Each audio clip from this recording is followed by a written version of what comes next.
Coucou tout le monde, donc je vous lis l'extrait, comme je vous ai dit, comme j'essaierai de faire un peu tous les jours, de l'évangile tel qu'il m'a été révélé de Maria Voltarta. Aujourd'hui, donc moi je le découvre comme vous, l'arrivée de Marie à Hébron et sa rencontre avec Élisabeth. Donc nous avons eu le chapitre précédent, c'était l'Annonciation, donc l'archange Gabriel qui est venu annoncer à Marie qu'elle attendait un bébé. Et donc du coup là, Joseph et Marie ont pris la route, ils se sont séparés, c'est-à-dire que Joseph l'a accompagné en cours de route, voir, je crois que c'est sa cousine, je sais plus, Élisabeth, pour lui annoncer qu'elle attendait un enfant ou quelque chose comme ça. Donc je vous le lis en même temps que moi je le découvre. Donc 1er avril 1944, c'est la date où Maria Voltarta a la vision. Là, elle dit « je me trouve ». Quand elle dit « je me trouve », c'est elle qui voit. C'est comme vous, quand vous voyez quelque chose dans votre rêve et que vous dites « je me trouve à tel endroit ». Et donc là, Maria Voltarta, elle dit ceci.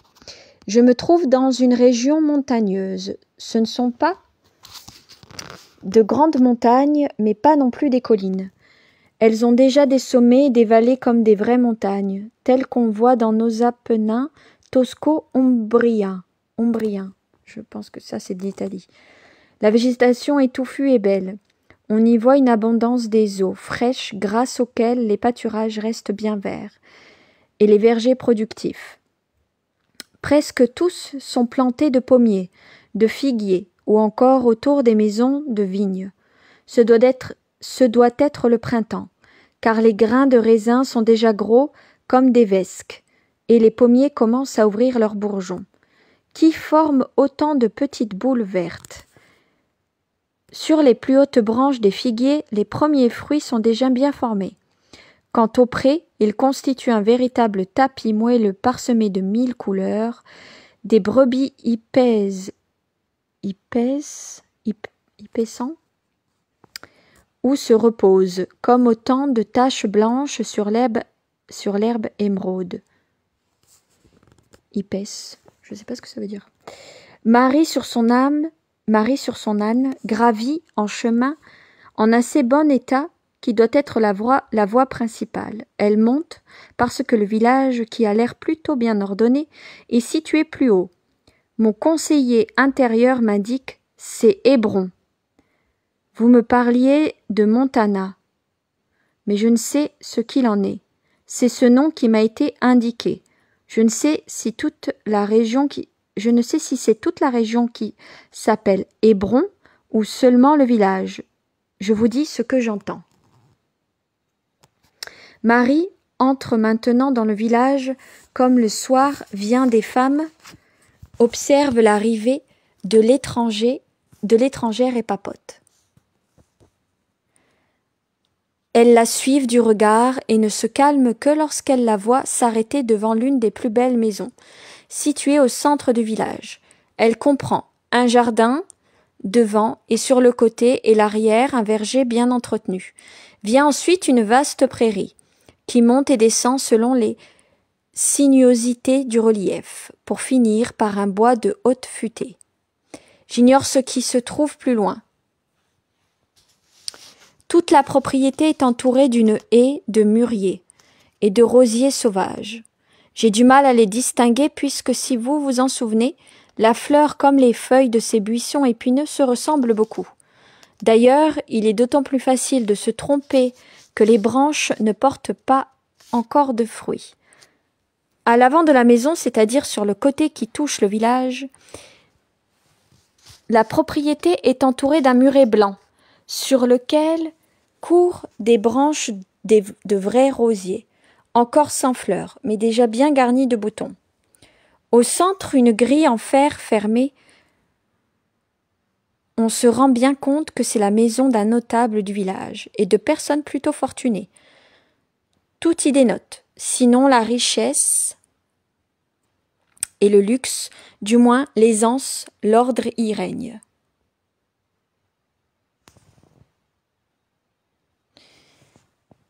Marie descend de son âne et s'approche de la grille. Elle regarde entre les barreaux, mais ne voit personne. Elle cherche alors à manifester sa présence. Une petite femme, plus curieuse que les autres qui l'a suivie, lui montre un étrange appareil qui sert de cloche. Ce sont 2 morceaux de métal fixés sur un axe. Quand on secoue l'axe à l'aide d'une corde, ils battent l'un contre l'autre, en tintant comme une cloche ou un gong. Marie tire la corde, mais si doucement que cela ne produit qu'un léger tintement que personne n'entend. La femme, une petite vieille tout nez et menton, et entre les deux une langue qui en vaut bien 10, ça me fait rire, une langue qui en vaut bien 10, vous savez, c'est comme l'expression qu'elle disait, Chantal. Elle vous refait la collection printemps-été-automne, tellement elle a la langue bien pendue. La femme, une petite vieille tout nez et menton, et entre les deux une langue qui en vaut bien 10, s'accroche à la corde et tire à plusieurs reprises. Cela fait un vacarme à réveiller un mort. C'est comme ça qu'il faut faire, femme. Sinon, comment peut-on vous entendre?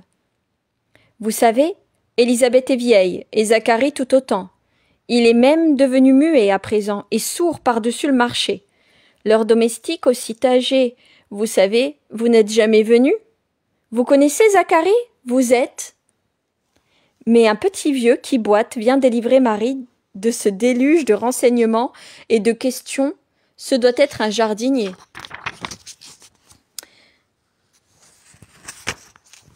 Ou un paysan, car il a un sarcloir à la main et une serpette à la ceinture. Il ouvre et Marie entre après avoir remercié la vieille femme, mais hélas, sans lui avoir donné la moindre réponse. Quelle déception pour la curieuse. Elle va rendre visite à la mère de Saint Jean-Baptiste, vous savez, qui a baptisé Jésus. Là, en l'occurrence dans l'histoire, Marie vient d'apprendre qu'elle est enceinte et que Élisabeth, elle est enceinte aussi de Saint Jean-Baptiste, qui a eu la tête coupée.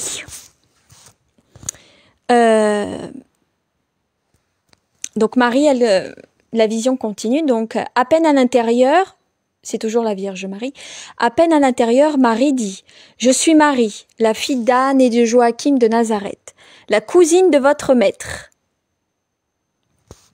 Le vieillard s'incline et salue, puis il crie « Sarah, Sarah !» Il rouvre le portail pour prendre l'âne, resté à l'extérieur, car Marie, pour se libérer de la femme importune, s'est glissée à l'intérieur, aussi vite que possible, et le jardinier, aussi rapide qu'elle, a fermé la grille au nez de la commère. Tout en faisant entrer l'âne, il dit « Ah, il y a dans cette maison un grand bonheur et un grand malheur. Le ciel a accordé un enfant à la femme stérile. Que le Très-Haut en soit béni. Mais il y a 7 mois, Zacharie est revenu de Jérusalem muet. Il se fait comprendre par signe ou en écrivant. Peut-être l'aurez-vous appris. Ma maîtresse a tellement désiré votre présence pour partager avec vous ses joies et ses peines, elle ne cessait de parler de vous à Sarah et disait « Si j'avais ma petite Marie à mes côtés, si elle était encore au temple, j'aurais envoyé Zacharie la chercher. Mais voilà, le Seigneur a voulu qu'elle devienne la femme de Joseph de Nazareth. Elle seule pouvait me réconforter d'une telle peine et m'aider à prier Dieu, parce qu'elle est très bonne. Au temple, tout le monde la pleure. Lors de la dernière fête, lorsque, avec Zacharie, je suis allée pour la dernière fois à Jérusalem remercier Dieu de m'avoir donné un enfant, j'ai entendu ses maîtresses me dire « Le temple semble privé de la présence des chérubins de la gloire, depuis que la voix de Marie ne résonne plus entre ses murs. »« Sarah, Sarah, ma femme est un peu sourde, mais viens, viens, je te conduis moi-même. » À la place de Sarah, c'est une femme très âgée qui apparaît en haut d'un escalier qui flanque d'un côté de la maison. Déjà toute ridée, elle a les cheveux très grisonnants. Ils ont dû être très noirs parce que ses cils et ses sourcils le sont encore d'ailleurs. Le teint de son visage le confirme. contrastant étrangement avec son évidente vieillesse, sa grossesse est déjà fort visible, et cela en dépit de ses vêtements amples et dénoués. Elle regarde en s'abritant les yeux de la main. Dès qu'elle reconnaît Marie, elle lève les bras au ciel avec « Oh !» étonné et joyeux, et se précipite aussi vite qu'elle le peut vers Marie. Marie, elle aussi, qui marche toujours si calmement, court maintenant, agile comme un faon, et arrive au pied de l'escalier en même temps qu'Élisabeth. C'est avec de chaleureuses effusions qu'elle reçoit sur son cœur sa cousine, qui pleure de joie en la voyant. Elle reste embrassée un instant, puis Élisabeth se dégage, en poussant un cri, où se mêlant douleur et joie, et porte la main sur son gros ventre. Elle penche la tête, pâlit et rougit, alternativement. Marie et le serviteur tendent les mains pour la soutenir, parce qu'elle vacille comme si elle se sentait mal. Mais après être restée une minute comme recueillie sur soi, Élisabeth lève un visage tellement radieux qu'elle en paraît rajeunie. Elle contemple Marie en souriant avec vénération comme si elle voyait un ange. Je crois que si on voyait tous la Vierge Marie, on serait tous en extase et vénération. Puis s'incline en une profonde salutation en disant « Bénie es-tu entre toutes les femmes, béni est le fruit de ton sein. » Elle le dit bien comme ça, en deux phrases bien séparées. « Béni es-tu entre toutes les femmes, béni est le fruit de ton sein. » Comment m'est-il donné que vienne à moi, que suis ta servante, la mère de mon Seigneur? Car vois-tu, dès l'instant où ta salutation a frappé mes oreilles, l'enfant a tressailli d'allégresse en mon sein, et lorsque je t'ai embrassé, l'Esprit du Seigneur m'a révélé une très haute vérité au fond de mon cœur. Bienheureuse es-tu d'avoir cru qu'à Dieu tout était possible, même ce qui paraît impossible à l'esprit humain. Bienheureuse es-tu, car ta foi permettra l'accomplissement de ce qui t'a été prédit par le Seigneur, et ce qui a été prédit aux prophètes pour notre époque. Bienheureuse es-tu pour le salut que tu engendres à la descendance de Jacob. Bienheureuse es-tu pour avoir apporté la sainteté à mon fils, car je le sens. Il bondit de joie dans mon sein comme un chevreau. C'est qu'il se sent délivré du poids de la faute, appelé à être le précurseur sanctifié dès avant la rédemption par le Saint qui grandit en toi. Deux larmes coulent comme des perles des yeux rieurs de Marie, vers sa bouche qui sourit, le visage tourné vers le ciel et les bras levés dans l'attitude que tant de fois son fils Jésus prendra plus tard. Elle s'exclame « Mon âme magnifie le Seigneur » et poursuit son cantique tel qu'il nous a été transmis à la fin au verset. Il relève Israël son serviteur, etc. Elle joint les mains sur son cœur et s'agenouille, prosternée à terre en adorant Dieu. Il faut savoir que Marie ne l'a dit encore à personne qu'elle était enceinte. C'est Élisabeth qui a eu c'est Gabriel qui a dit à la Vierge Marie qu'elle aurait un enfant et que Élisabeth était enceinte. Donc, dans ces cas-là, elle a dit à Joseph, pour l'instant, qu'Élisabeth était enceinte, mais n'a pas encore annoncé à Joseph qu'elle était enceinte, puisque l'Esprit Saint lui a dit qu'il annoncerait lui-même à Saint Joseph que Marie était enceinte. C'était lui qui devait aller transmettre le message à Saint Joseph. Ce n'était pas Marie de le faire.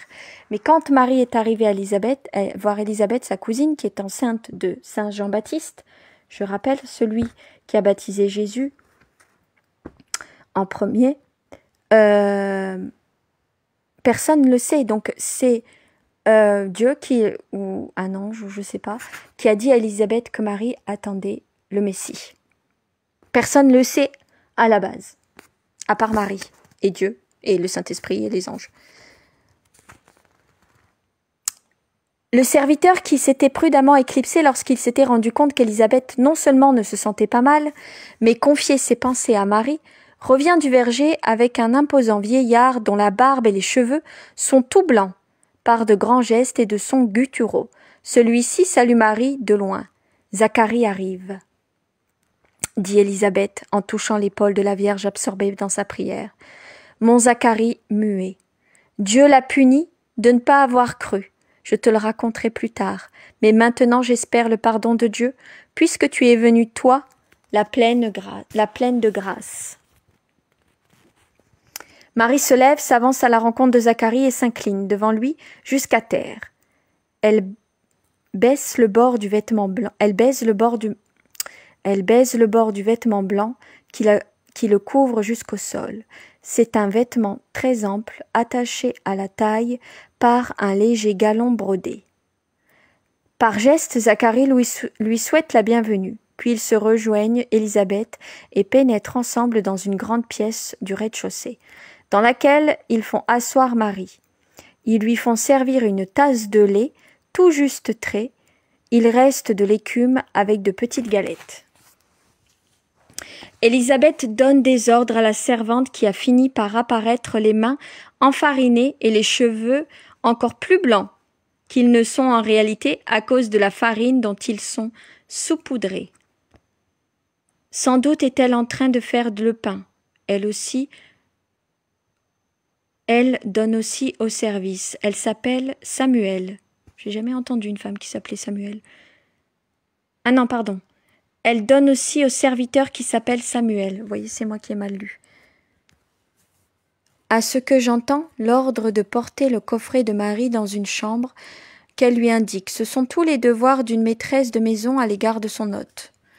Pendant ce temps, Marie répond aux questions que Zacharie lui pose en écrivant avec un stylet sur une tablette enduit de cire. Je comprends par les réponses de Marie qu'il l'interroge sur Joseph et qui lui demande si elle est satisfaite de son mariage avec Joseph. Mais je saisis également que Zacharie n'a aucune lumière spirituelle sur l'état de Marie et sa condition de mère du Messie. Élisabeth s'approche alors de son mari et lui pose avec amour une main sur l'épaule, comme une chaste caresse. Elle lui dit « Marie est mère, elle aussi. Réjouis-toi de son bonheur. » Elle n'ajoute rien. Elle regarde Marie, et Marie la regarde, mais ne l'invite pas à en dire plus, si bien qu'elle garde le silence. Cette douce vision si douce, elle efface toute l'horreur qui était restée au fond de moi après avoir vu le suicide de Judas. Alors là, c'est Maria Voltarta qui reprend la parole, parce que n'oubliez pas, dans ces livres, les visions ont été tous remis dans l'ordre, mais dans les faits, Maria Voltarta reçoit les visions de Marie de Jésus, les messages de Marie et de Jésus dans le désordre. Donc c'est pour ça que des fois, on a dans l'ordre, et là elle vous parle du suicide de Judas, que nous on verra plus tard dans les lectures. Mais elle l'a déjà vu en fait. C'est un mélange. Elle a déjà vu la crucifixion de Jésus, mais elle n'avait pas encore vu la naissance de Jésus. Vous voyez, tout est dans le désordre dans ces visions qui ont été après remises par l'éditeur dans l'ordre. Donc là, c'est Maria Voltarta qui reprend la parole. Quelle douce vision si douce, elle efface toute l'horreur qui était restée au fond de moi après avoir vu le suicide de Judas. Je me souvenais pas, par exemple, que Judas se suicidait. Avant de somnoler hier au soir, j'ai vu les larmes de Marie, courbées sur la pierre de l'onction sur le corps inanimé du Rédempteur. Donc, pardon. Hier au soir, elle dit qu'elle a vu Jésus mort. Vous voyez, tout est dans le désordre. Avant de somnoler hier au soir, j'ai vu les larmes de Marie courbées sur la pierre de l'onction, sur le corps inanimé du Rédempteur. Elle était à sa droite et tournait le dos à l'entrée de la grotte du sépulcre. La lumière des torches se reflétait sur son visage et me permettait de voir sa pauvre figure ravagée par la douleur, inondée de larmes. Elle prenait la main de Jésus, elle la caressait, la réchauffait sur ses joues, l'embrassait, en étendait les doigts. Puis elle lui caressait le visage, se penchait pour embrasser sa bouche ouverte, ses yeux à demi clos, son front blessé, la lueur... Pardon, ça m'émeut. La lueur rougeâtre des torches faisait ressortir encore plus vivement les plaies de tout ce corps torturé et rendu plus apparente la cruauté de la torture subie et la réalité de sa mort. Je suis restée ainsi en contemplation aussi longtemps que mon intelligence a gardé sa lucidité. Puis, une fois sortie de ma somnolence, j'ai prié et je me suis installée tranquillement pour m'endormir vraiment. C'est alors qu'a commencé la vision ci-dessus. Mais la mère m'a dit. Là, c'est la Vierge Marie qui prend la parole. Ne bouge pas, contente-toi de regarder. Tu écriras demain. Ensuite, dans mon sommeil, j'ai tout revu en songe. Réveillée à 6h30, j'ai encore revu ce que j'avais déjà vu éveillé. Puis en songe, j'ai alors écrit pendant que je voyais. Puis vous êtes venu, et j'ai pu vous demander si je devais ajouter ce qui suit. Ce sont les petits tableaux séparés que le séjour de Marie chez Zacharie. Voilà. Le chapitre que je viens de vous lire. Je vous relirai d'autres chapitres. Je vais essayer tous les jours. Parce que voilà, je partage la lumière. La lumière, c'est pas que pour moi. Voilà, donc... vous voyez, les visions de Maria Voltarta sont mélangées. Enfin, elles n'arrivent pas dans l'ordre. Et Marie explique, Jésus et Marie, ils expliquent à Maria que c'est obligation, c'est pour pas abîmer son âme. Parce que les visions sont tellement violentes que ça pourrait lui abîmer son âme. Donc ils font attention. Ils lui donnent un coup le suicide de Judas, un coup la mort de Jésus, un coup la naissance l'annonce de la naissance, etc., etc. Mais tout a été remis dans l'ordre par l'éditeur. Voilà, donc écoutez, moi demain, on se redit à 15h pour les chapelets. Je vous relirai un chapitre. Et je vous ferai aussi la vidéo sur le sacrifice. Il faut absolument que je la fasse aussi, celle-là. Je vous souhaite un bon dimanche. Bon après-midi, à demain. À demain, bisous tout le monde.